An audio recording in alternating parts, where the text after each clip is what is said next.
Saudação a todos, mais um encontro na disciplina UTI.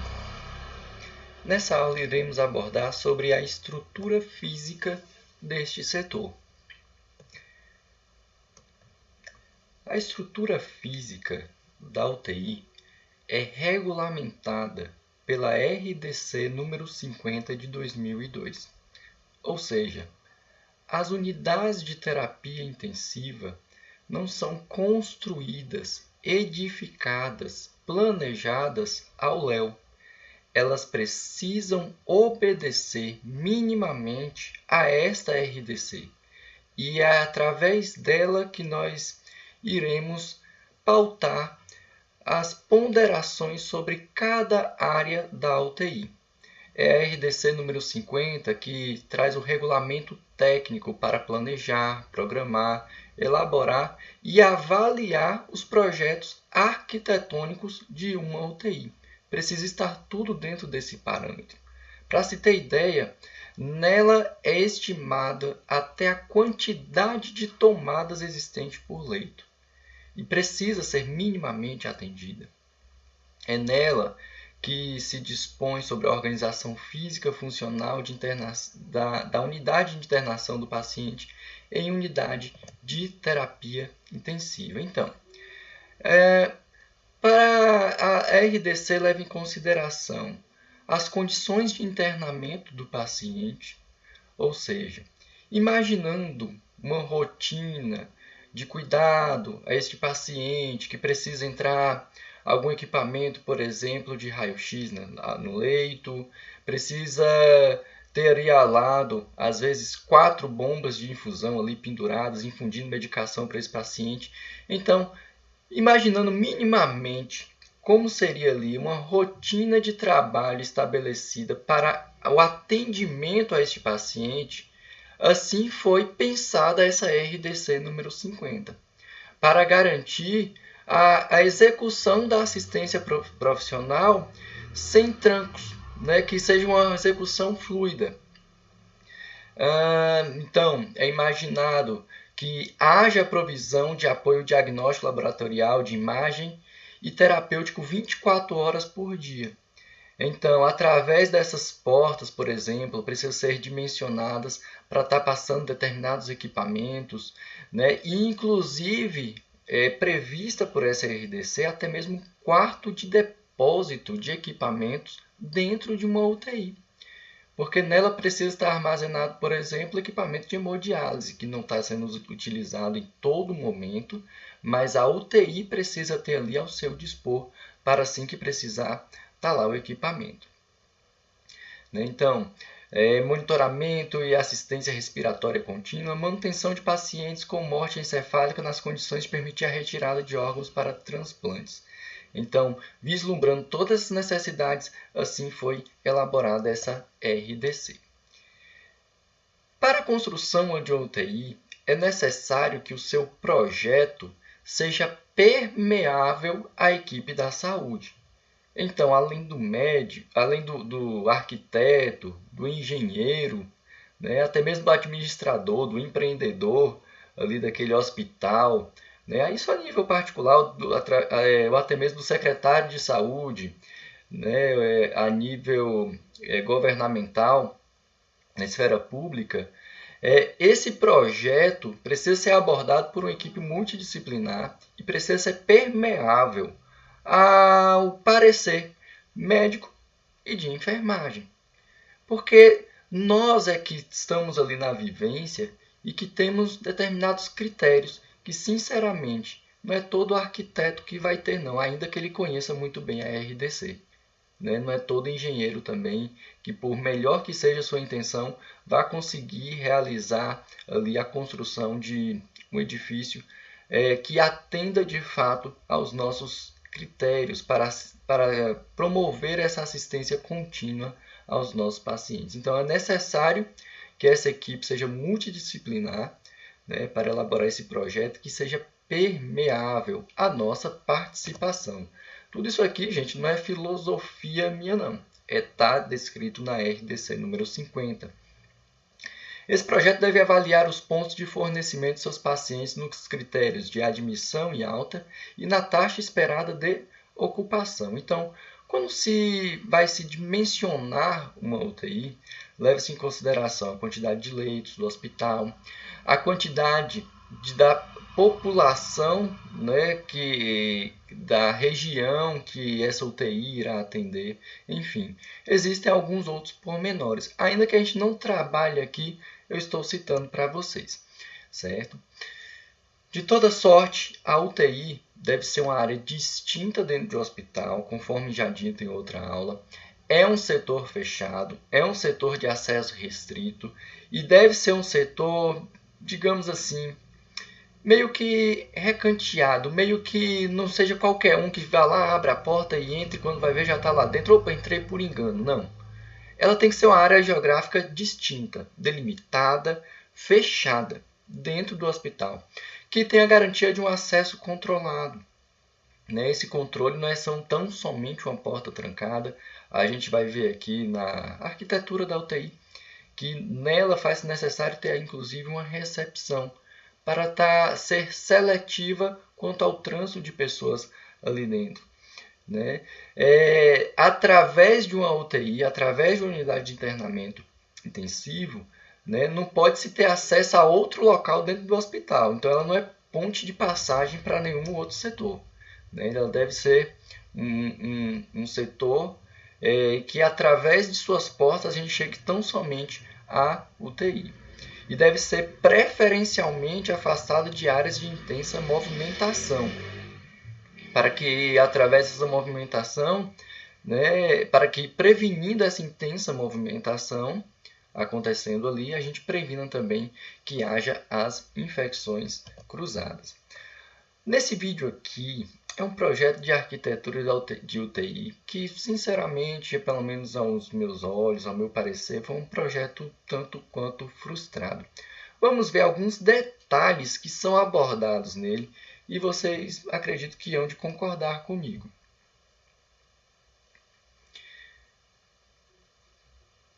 Perceba que no hall de entrada a gente não tem uma recepção, um balcão, né?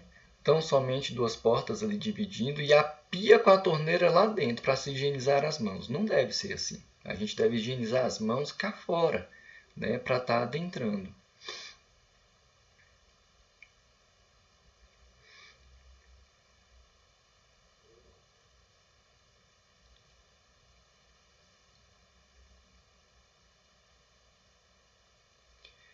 Perceba que um ambiente dá acesso a outro ambiente de internamento. Isto não convém que seja assim. Olha só outro detalhe gritante, que isso aqui eu acho que só existe na cabeça, com todo o respeito, de quem elaborou esse projeto arquitetônico. Perceba só que esse leito aqui está de costas para uma semi-parede, uma parede de pouco mais de 1 metro de altura. E daí a gente pergunta como é que os pontos de gases vão parar aqui.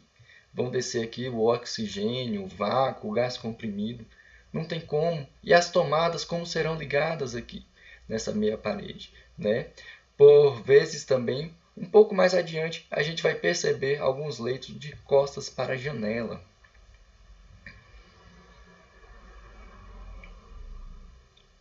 Um posto de enfermagem bem localizado relativamente, de uma maneira central, que dá para vislumbrar quase que todos os leitos ali existentes.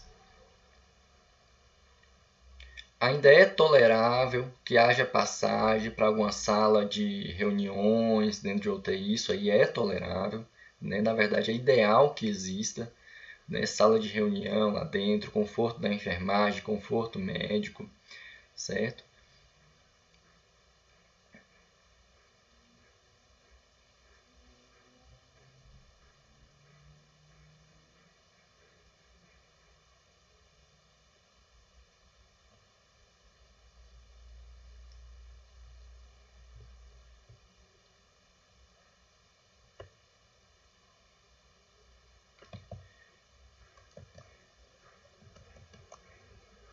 Com a devida correção aqui, que acabou saltando, certo? Mas acredito que vocês perceberam que tem alguns leitos aqui de costas para a janela. Está um pouco mais adiante, só retomando aqui o vídeo.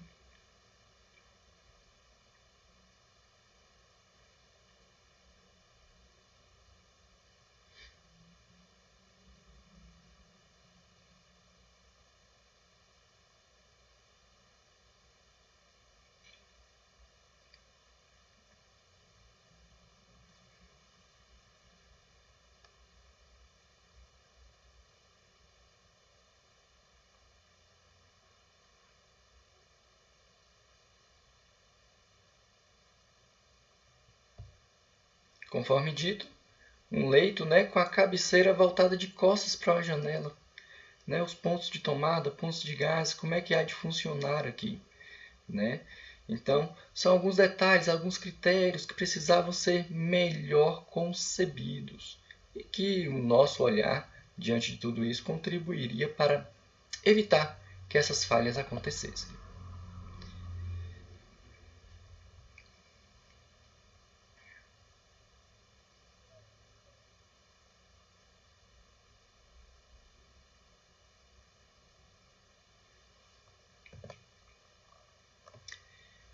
É um setor fechado, deve se localizar em um hall distinto dentro do hospital, um recinto distinto, né?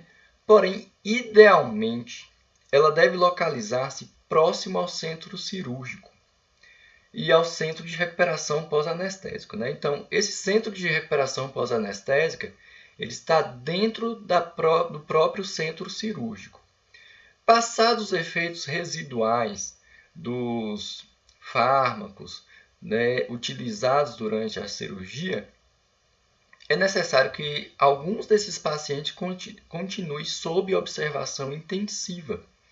A gente viu na aula de História da UTI que a UTI teve suas origens no SRPA, nas salas de recuperação pós-anestésica.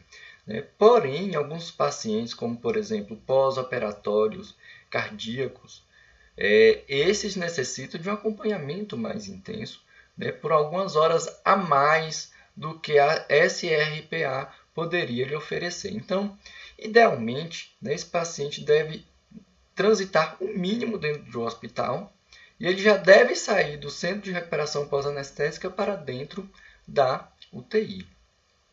Deve-se ter facilidade também de acesso a serviços auxiliares diagnósticos, como de radiologia e até mesmo serviços de laboratório. Lembrando que esses serviços precisam estar disponíveis 24 horas por dia para funcionamento de uma UTI. Módulo do paciente é um conceito importante a ser trazido neste momento. Nós concebemos como módulo do paciente a área reservada para cada leito. Então, um leito é a cama, certo? Só que existe todo aquele espaço geográfico ali ao redor da cama que é concebido como módulo do paciente e nele contém alguns pré-requisitos para a sua existência, a sua delimitação. Por exemplo, precisa estar bem separado por divisórias. Alguns leitos são alocados em áreas comuns. Isso é permitido dentro de uma UTI. Haver uma área comum, nela haver vários leitos, porém é preciso ter a garantia de que haja uma divisória no mínimo móvel para estar garantindo a privacidade desses pacientes. Certo? Então essas divisórias, inclusive, por exemplo, quando se usa cortinas, precisam ser cortinas impermeáveis, laváveis, higienizáveis corretamente. E claro que em uma área comum a gente não vai colocar um paciente em isolamento. Certo? Então, nesse módulo do paciente vai ter todos os equipamentos necessários. Na aula que a gente vai ver sobre equipamentos utilizados dentro de uma UTI, a gente vai ver, por exemplo, que é necessário ter, no mínimo, 4 bombas de infusão por módulo de paciente. Então, são os quesitos mínimos necessários para a existência de cada módulo. Então, ponto de O2, ponto de gás comprimido, ponto de vácuo, bombas de infusão, né, o próprio leito em si, iluminação, enfim, certo? Então, ele é projetado para apoiar todas as funções necessárias de saúde. Esse módulo do paciente, conforme dito, ele pode estar alocado tanto em uma área coletiva, como ser compreendido em um quarto privativo ou de isolamento também.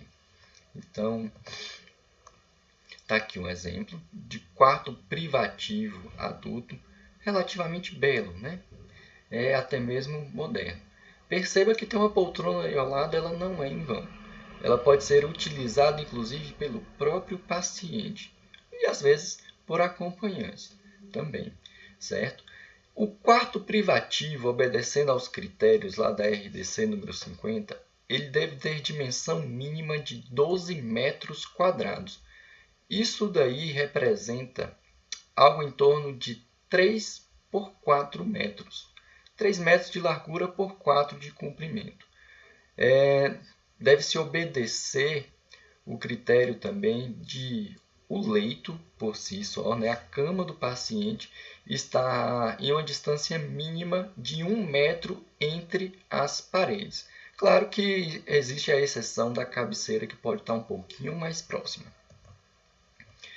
Está aí um exemplo de área coletiva, no qual vários leitos são abrigados ali, ou seja, vários módulos de paciente existem ali. Cada módulo de paciente inserido em uma área coletiva deve ter uma área de, no mínimo, 10 metros quadrados, né? Sendo que o espaço entre um leito e outro deve ser de pelo menos 2 metros. Então, é um leito entre a extremidade do leito e a divisória, 1 metro entre a extremidade do leito e a divisória, e mais 1 metro entre essa divisória e a extremidade do outro leito. Certo? Esse critério não precisa ser obedecido quanto à parede atrás da cabeceira do paciente. Trouxe aqui nessa imagem ilustrando um módulo de paciente na UTI NEO. Perceba algo interessante. No módulo do paciente precisa conter tudo aquilo que é necessário para o seu funcionamento. Perceba que existe uma lixeira por módulo. Perceba só que existe aqui imprescindivelmente uma caixa de pérfuro cortante por módulo. Não convém transitar dentro desse recinto, né, segurando ali um pérfuro cortante, sob risco de acontecer algum acidente envolvendo alguma espécime diagnóstica contaminante. Quarto de isolamento. Também precisa existir, não tem como conceber uma UTI sem que haja um quarto de isolamento. Por vezes os pacientes estão em isolamento de contato, outras vezes eles estão em isolamento respiratório, cujo o ar não pode ser comunicável com o ar dos demais pacientes ali. Então, no quarto de isolamento, deve haver as barreiras físicas, né, de maneira a limitar ou até mesmo suprimir a transmissão de agentes infecciosos. Em tempos de pandemia, a gente já lembra logo do coronavírus. Algo a ser observado é o seguinte: caso em uma UTI não tenha o quarto de isolamento, aquele quarto privativo lá, digamos assim, entre aspas, luxuoso, deve ser usado como quarto de isolamento.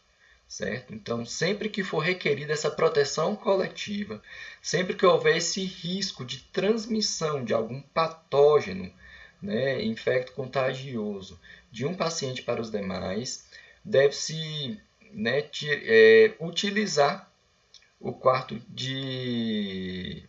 privativo como quarto de isolamento desse paciente, que possivelmente possa estar causando um risco aos demais. Cada módulo de paciente deve ter um alarme de parada cardíaca interligado ao posto de enfermagem, salas de reuniões existente dentro da UTI, sala de descanso da enfermagem, o quarto de descanso médico e demais salas também. Ainda que seja bem dimensionada uma equipe para se trabalhar dentro de uma UTI, por exemplo, um técnico de enfermagem ele deve trabalhar dando conta de apenas 2 pacientes dentro de uma UTI, certo? É um dimensionamento satisfatório para o trabalho, tem como executar bem o trabalho como um técnico dando conta de apenas 2 pacientes. Porém, por vezes, um desses técnicos vai precisar, por exemplo, se ausentar, ir ao banheiro, ir fazer sua refeição, ou às vezes em um plantão noturno está lá no seu conforto, por exemplo. Ou ainda participar de alguma reunião, de algum round, por assim ser chamado. É inadmissível, porém, que em algum desses momentos de dispersões, né, cuja atenção vai ser dada ali a outra coisa, enfim, nós somos humanos, precisamos nos alimentar. É inadmissível que enquanto isso acontecer, um paciente esteja em parada cardiorrespiratória e ninguém dê conta. Então precisa haver essa comunicação entre tudo aquilo que está acontecendo com o paciente e um monitor instalado em cada um desses locais, no posto de enfermagem, sala de reuniões, sala de descanso, né, os nossos confortos, né, e demais salas ali existentes, para que haja comunicação e haja intervenção da equipe em tempo. Pensando no aspecto humanizado e buscando atender holisticamente o paciente e concebendo a UTI como local de passagem desse paciente, não como local de estadia perpétua, é interessante preservar alguns aspectos desse paciente com uma orientação sensorial. Às vezes as UTIs projetadas no passado eram totalmente fechadas, sem iluminação do dia, e isso trazia perturbação ao paciente, principalmente após longos dias de internamento. Então ele ficaria sem saber o que era o dia, o que era a noite, perderia essas orientações do tempo. Então, atualmente as UTIs são projetadas, né, vislumbrando que haja certos pontos de iluminação natural e até mesmo vista externa, né, preferencialmente que haja um verde a ser vislumbrado através de suas janelas. É necessário, gente, que haja também a instalação de relógios para que até mesmo o próprio paciente consiga se orientar bem, para ele não acordar às 11 da manhã ou às 11 da noite, trocando esses dois horários, que ele esteja bem orientado. Quando ele acordar de dia, ele saiba que é dia e saiba que é noite. Às vezes até a presença do televisor ali pode contribuir para isso. Claro que esses televisores precisam ser operados remotamente, sem que haja o contato deste paciente. Ainda levando em consideração alguns aspectos humanizados e considerações de conforto até mesmo para esses pacientes, né, é necessário que cada quarto, cada leito, ainda que tenha uma vista externa, ele também tenha a presença de persianas, cortinas e até mesmo biombos, para que haja a interrupção da comunicação visual em alguns dados momentos desse período de internamento, né? Como, por exemplo, às vezes um banho no leito. Né? Não precisa que todos vejam o que está acontecendo ali dentro. Às vezes tem um funcionário que está fazendo a manutenção em um ambiente externo da UTI, quando olha através da janela, está lá o paciente em uma situação desconfortável. Então precisa ser obedecido esses critérios de privacidade ali do paciente, certo? E muitas das vezes somos nós, da enfermagem, que observamos melhor esses critérios, esses quesitos. Está aí, né, a escolha das cores para proporcionar descanso e propicia um ambiente tranquilo. Isso aí eu deixo com as meninas, né, que tem essa melhor percepção sensorial aí, até mesmo a respeito das cores, da harmonia, enfim. Uma poltrona deve estar disponível à beira do leito. Ela vai servir tanto para um acompanhante, para algum familiar, como até mesmo para o próprio paciente, caso ele queira sair ali do leito. Né? Alguns pacientes eles têm condições de mesmo internado, mesmo monitorados ali, né, com diversos sensores instalados no seu organismo, eles têm condições de sair do leito e se repousar em uma poltrona. Então precisa ter essa poltrona disponível. Perceba que ela deve ser confeccionada em material impermeável, né, obedecendo a critérios sanitários também. Está aqui um exemplo de disposição dos leitos em uma área comum. Preferencialmente, esses leitos devem ficar à vista do posto de enfermagem, ou seja, o posto de enfermagem precisa estar centralizado em relação a esses leitos, de maneira que os profissionais da enfermagem, os profissionais de assistência à saúde, mesmo estando ali alocados naquele posto, fazendo seus registros, seus controles, suas preparações de medicamento, o que quer que seja, eles consigam ter ao alcance dos seus olhos tudo o que está acontecendo com esses pacientes ali, certo? No caso de quartos fechados, seja o quarto privativo, seja o quarto de isolamento, é necessário que em algumas de suas paredes tenha-se painéis de vidro para facilitar essa observação. E claro, com todo aquele acompanhamento, aquela comunicação com o posto de enfermagem, né? Então, o mesmo monitor multiparamétrico que está ali do lado do leito do paciente, ele deve existir também no posto de enfermagem, para que de onde a equipe de saúde esteja, ele consiga estar visualizando o que está acontecendo ali com o paciente.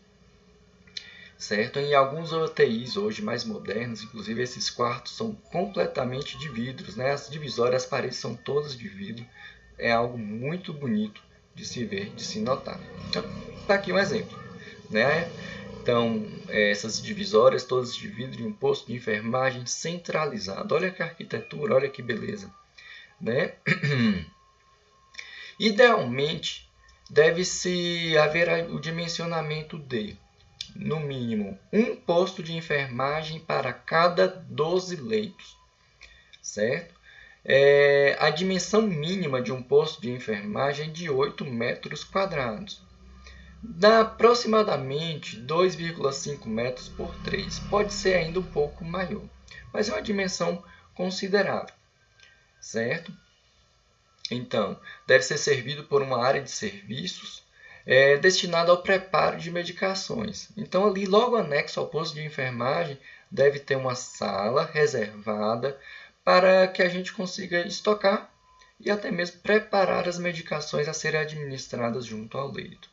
Iluminação de teto, de energia e energia de emergência também. Né? Inadmissível que se falte energia durante um atendimento a um paciente que precisa de cuidado não intermitente, mas contínuo, né, à saúde. Instalação de água fria, balcão, lavabo, enfim, tudo isso aí precisa estar existindo no posto de enfermagem, né? Precisa ter um sistema funcional de estocagem de medicamentos, materiais e, claro, o próprio relógio de parede. Há pouco a gente citou o relógio de parede existente no leito do paciente, né? No leito, melhor dizendo, ali, né? Na frente ali do leito do paciente, para que ele consiga se orientar no tempo, né? Facilitando a sua orientação. Todavia, o relógio também precisa estar ao nosso alcance visual como profissionais também.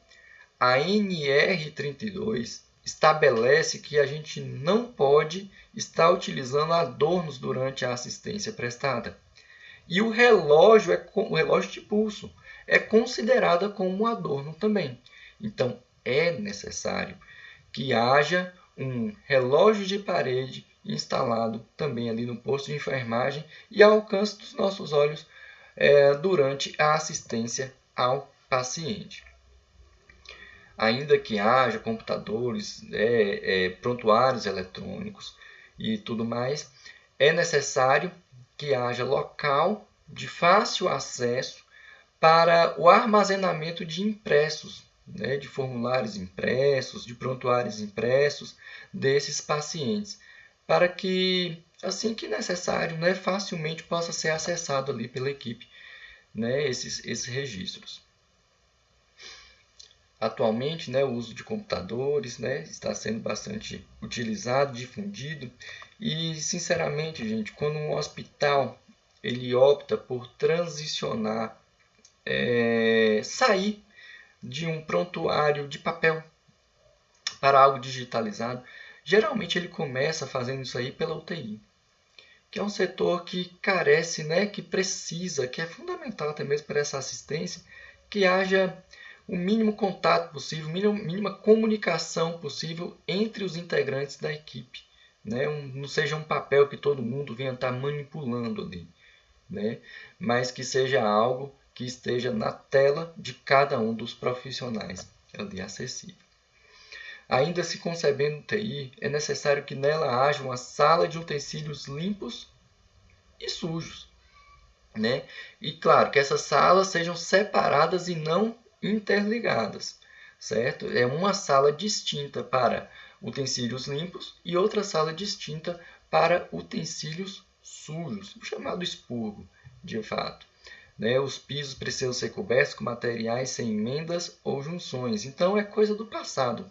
A gente olhar para um hospital e vislumbrar qualquer que seja o setor. Aqui eu estou falando de UTI, mas na verdade é o hospital como um todo. Qualquer setor que tenha azulejo na parede e seja empastilhado. Não por conta do azulejo, o azulejo é lavável, mas e as juntas existentes, os rejuntes, assim chamados, são porosos, são permeáveis, não facilitam quando se pretende realizar uma higiene adequada. Então, nessas salas, né, na sala de utensílio limpo, irá se armazenar os suprimentos limpos, esterilizados, as roupas limpas, sempre com as prateleiras acima do solo, né? E nada a ser armazenado diretamente sobre o chão. No caso, né, da sala de utensílios sujos, o expurgo, ele deve ser localizado fora da área de circulação da unidade. Deve haver pia para descartar alguns itens contaminados com substâncias contaminadas e até mesmo fluidos corporais. Deve haver uma caixa para ser destinado pérfuro-cortantes. E é nesse expurgo, que ficará de uma maneira provisória alguns materiais sujos, caixas fechadas que serão encaminhadas posteriormente à lavanderia, à CME e até mesmo à casa do lixo ali do hospital. É necessário que dentro de uma UTI também tenha 2 banheiros, certo? Destinado aos pacientes. Às vezes a gente imagina que na UTI só tem ali o paciente deitado, em uso de sonda ou em uso de fralda. Nem sempre. Tem paciente que tem condições de levantar e tomar seu banho de chuveiro. Então, é necessário que dentro da UTI também tenha ali um banheiro com chuveiro e inclusive ducha higiênica. É necessário que dentro da UTI também tenha copa destinada tanto ao uso dos funcionários. Visualize só, não é interessante que esse funcionário que está ali dentro fique transitando pelos demais ambientes hospitalar para qualquer que seja a atividade, inclusive para fazer sua própria refeição. Essa refeição deve ser entregue dentro da UTI, quando fornecida pelo hospital.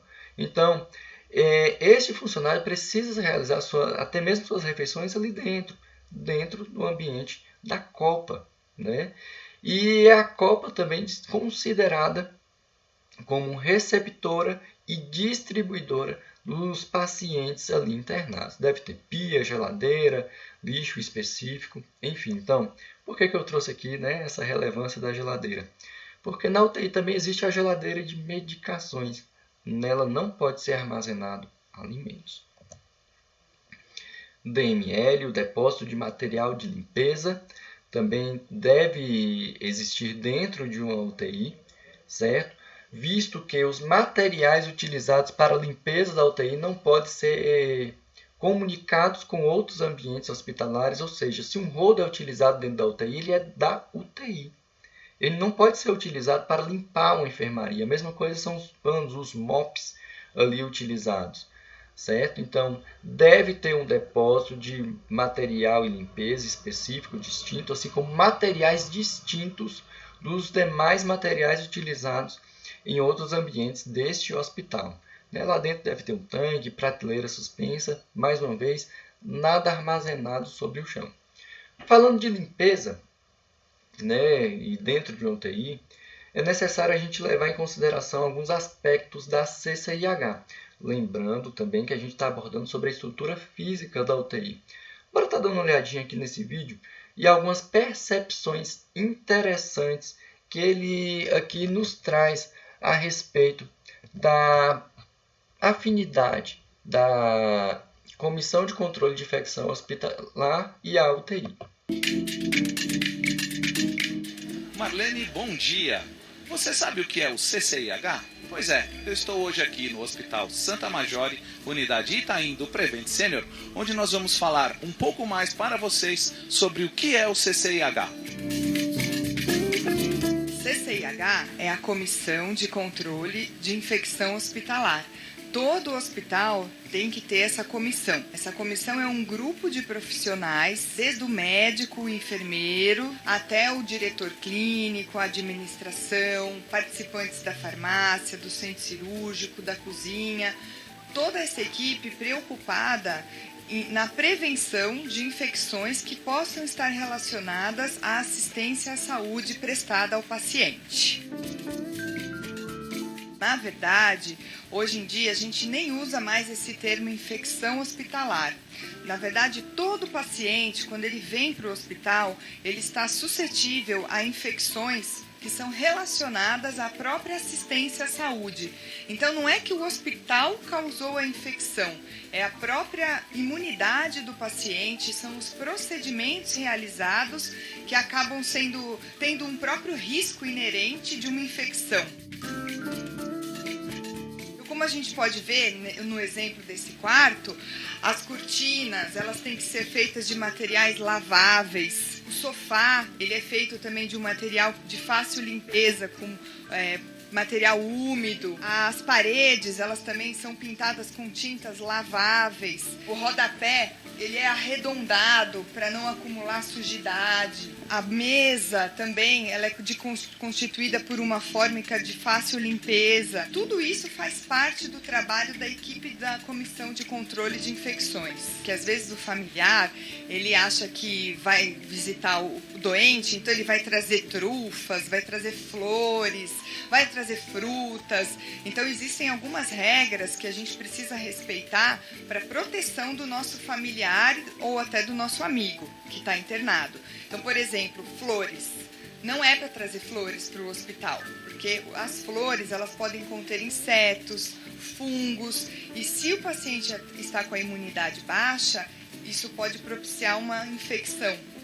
Alimentos, não tem tanto a ver com infecção, mas muitas vezes o paciente está submetido a uma dieta específica para controle de diabetes, de pressão alta, então não é qualquer alimento que ele pode se beneficiar. Se você estiver gripado, com febre, não sabe exatamente o que você tem, evite visitar também o seu familiar, porque muitas vezes para você é apenas uma gripe, mas para o paciente que já está adoentado, isso pode representar uma piora do quadro clínico.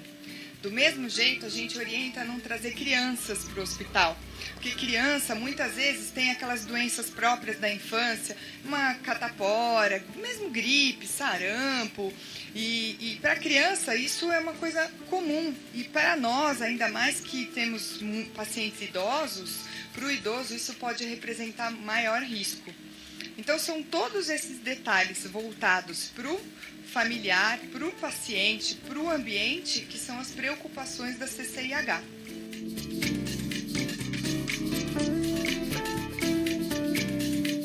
Um hábito que nós percebemos assim histórico nas pessoas que frequentam o hospital ou mesmo as visitas é o hábito de sentar-se na cama do paciente. Então, isso às vezes a gente vê até como uma ação de carinho, né? você pula em cima do paciente, abraça, e na verdade a gente tem que entender que a gente vem da rua, né? Nós estamos em contato com bactérias, com vírus, e mais uma vez o paciente está debilitado. Então a gente entrou no quarto, a primeira coisa a gente tem que fazer a higienização das mãos. Então em todos os nossos quartos, vocês podem observar, a gente tem um dispositivo de álcool gel, que é para fazer a higienização das mãos, e todos os banheiros de cada quarto também tem uma pia com o sabão próprio para fazer a higienização de mãos. Então a recomendação é: entrei no quarto, antes de encostar no paciente, eu lavo as minhas mãos, e antes de eu deixar o hospital, eu repito essa ação. Todos os profissionais, eles são orientados a utilizar equipamentos de proteção individual. Esses equipamentos, eles englobam luvas, aventais, máscaras, isso na dependência do tipo de doença que cada paciente apresenta. Então, um exemplo, a tuberculose é uma doença que se transmite pelo ar. Então, o profissional de saúde, ele é orientado a utilizar uma máscara específica que vai protegê-lo daquela doença.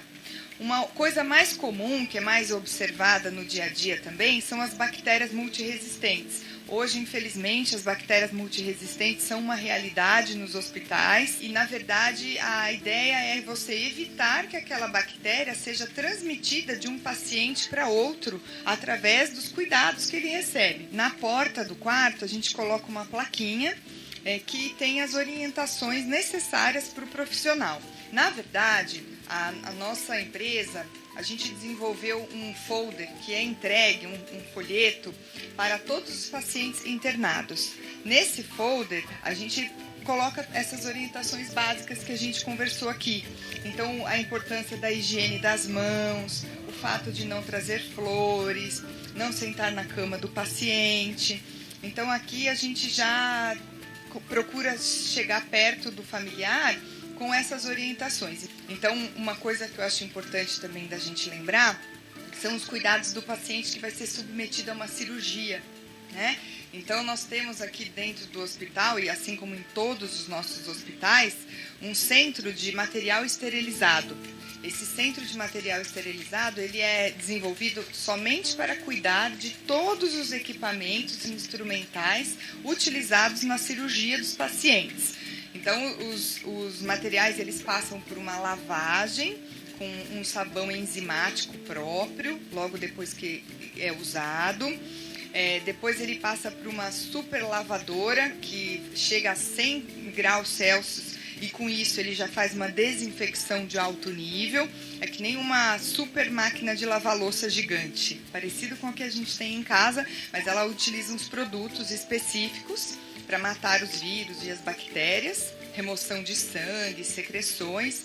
Depois o equipamento, dependendo da constituição, ele vai para um outro tipo de desinfecção ou ele vai para a esterilização, que é a autoclave, né, mais conhecido. A autoclave, ela faz uma esterilização a vapor e o equipamento instrumental sai do outro lado estéril, pronto para uso. Ele fica embalado em embalagens especiais, numa temperatura recomendada, com a certeza de que não tem nenhuma bactéria e nenhum vírus para poder ser utilizado em outra cirurgia. E nós somos muito exigentes no controle de todos esses passos. Então, desde o alimento que é servido para os nossos pacientes, desde a higiene do hospital, né, os produtos utilizados para a higienização dos nossos hospitais, eles são o mais próximo possível de não conter cheiro, de não causar alergia, porque os pacientes podem ter irritação. Todo o sistema da farmácia é controlado, né, o transporte desses medicamentos dentro do hospital. Então a gente tem sim uma preocupação muito importante, principalmente pela própria imunidade dos nossos pacientes. E lembrando que a higienização das mãos é a sua ação mais importante e eficaz também nesse controle. Então foi um parêntese aqui que a gente abriu a respeito tanto do aspecto a ser considerável, a respeito da higienização, né, e de ser higienizável os equipamentos existentes da UTI, e não só os equipamentos, a infraestrutura também. Nada disso daí seria válido se a gente também não tivesse práticas adequadas do ponto de vista sanitário a se lidar dentro de uma UTI. A gente sabe que a abiogênese não existe, né? É preciso que haja a carreação de um micro-organismo para que ele venha, a partir daquele novo sítio, que ele venha estar situado, venha estar colonizando, ele venha estar crescendo e infeccionando algum outro indivíduo. Concebendo ainda a UTI, é necessário que nela contenha uma unidade de armazenamento de equipamentos, para guardar aqueles equipamentos que não estão ativos naquele momento. Não é em todo momento, por exemplo, que a gente utiliza uma máquina de hemodiálise. Porém, por vezes, 2, 3, 4 vezes à semana, essa máquina é utilizável. Enquanto isso, ela vai ficar onde? No corredor, parada? Fora da UTI, inimaginável. Precisa haver uma sala destinada à guarda desses materiais, até mesmo bomba de infusão reserva. Porém, todavia, nem todas as UTIs têm essa unidade de armazenamento de equipamentos. Algumas UTIs foram criadas antes de 2002 e até mesmo aqui na nossa cidade, alguns desses equipamentos, incrivelmente, isso acontece, são guardados dentro do conforto da enfermagem. Certo? Então, essas salas são existentes não somente para guarda, mas também para a recarga da bateria desses equipamentos. Então, deve ter algumas tomadas, né, para serem recarregadas essas baterias. Dentro de uma UTI deve haver, né, um laboratório para testes químicos básicos, hematológicos mínimos, como, por exemplo, a gasometria arterial, na qual são medidas as concentrações de oxigênio e de gás carbônico a partir de uma amostra de sangue colhida da artéria. É necessário, conforme dito, que tenha uma sala de reunião, uma sala administrativa, para que nela aconteçam os chamados rounds, que são as trocas de ideias, as trocas de informações entre os participantes de uma equipe multiprofissional. Então, entre o médico, o enfermeiro, o fisioterapeuta, fonoaudiólogo, nutricionista e farmacêutico, né, e demais integrantes dessa equipe, como o técnico de enfermagem também. Por algumas vezes, quando não há essa sala de reunião, isso aí é feito ali entre os leitos do paciente mesmo, que é algo meio que desconfortável e acaba infringindo até alguns aspectos éticos, visto que alguns pacientes estão ali conscientes e ouvindo a respeito de prognóstico de outros pacientes. É necessário que nessa sala tenha um negatoscópio para que haja a visualização do raio-x de tórax, por exemplo, que deve ser realizado diariamente, a depender do protocolo do hospital, para os pacientes ali internados na UTI, claro. Certo? Então, deve também ter uma sala de passagem do boletim médico, né? Por vezes, a equipe de saúde atende o familiar, né? Passa esse boletim na beira do leito. Porém, nem em todos os casos isso pode ser aplicado, certo? Imagine também aí uma outra situação de uma comunicação de falecimento do paciente. Né? Como é que seria ali? Seria uma comunicação ante aquele corpo ali removendo os equipamentos? Não. Então, precisa ter uma sala de passagem do boletim médico e atendimento também aos familiares, certo? É necessário que tenha também a recepção em uma UTI, visto haver a necessidade de seletividade de quem entra e como entra na UTI. Então, é permitida a entrada? É. Essa pessoa está bem orientada quanto à forma de entrar dentro de UTI? Talvez. Então, cabe ao recepcionista, por exemplo, estar instruindo quanto à higiene das mãos. Área de conforto profissional, está aí um conforto dos sonhos, né? Faltou só alguma cama aí mais específica, tal, né? Mas é necessário haver essa sala de conforto profissional, né? Às vezes de um plantão noturno, aquele cochilo, né? Que venha estar ajudando o profissional a estar exercendo ali as suas atividades ali naquele plantão, né? Então, às vezes, ali, aquele cochilo ali acaba por ser reparador, acaba por ser necessário para que ele continue ali na sua jornada.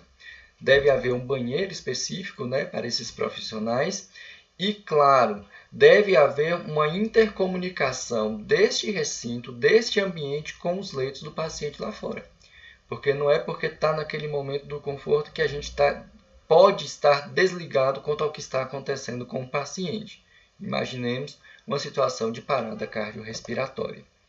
Sala de espera, né, para os visitantes, destinada, né, a esses familiares, aos acompanhantes que estejam aguardando ali alguma informação, até mesmo aguardando para a visita ao paciente internado na UTI. É um momento propício, gente, para que haja a disponibilização de materiais educativos para esse acompanhante que irá se adentrar à unidade de terapia intensiva.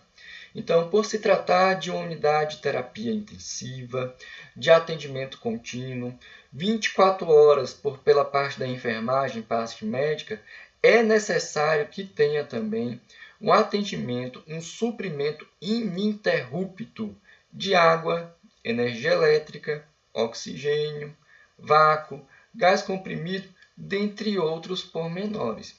Então, ao se elaborar uma UTI, deve levar em consideração minimamente esses critérios aí, e que não foram visualizados por mim em uma estadia que eu tive dentro de uma UTI de um hospital. Olha só o que aconteceu, caiu a energia. Os equipamentos ficaram funcionando tão somente pela bateria existente no seu interior. Mas vem cá, é necessário somente que os equipamentos funcionem e a iluminação local. Imagine como seria uma cardioversão dentro de uma realidade como essa daqui.